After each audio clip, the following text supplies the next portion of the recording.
Next, we'll look at 36 and these variable terms and 3 and these variable terms and compare prime factors, looking for common ones.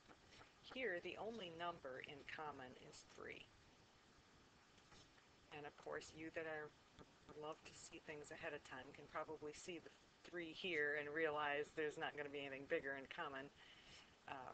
If all I have is a 3 here, then the only thing that could be is 3. So, if you don't need to do all this, fine.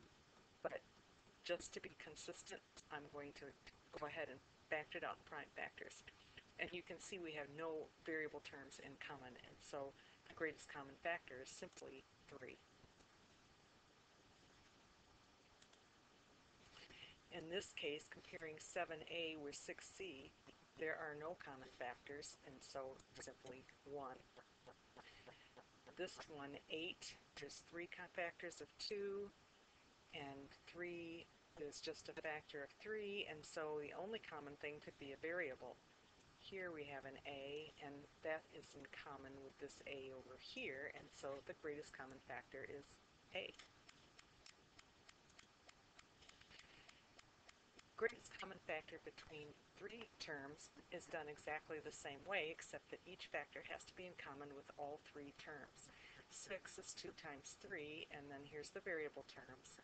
10 is 2 times 5 with the variable of b, and 30 breaks down to 2 times 3 times 5. So let's look at the numbers first. In common with all 3 is a 2. So we know that is part of the greatest common factor, if not all. Let's look at the variable terms, though, and we see there's a b in all 3 of them. But that's it. This one has another a and b, but this one doesn't. So right there, we know that the only other thing we need to add to our greatest common factor is the variable term b.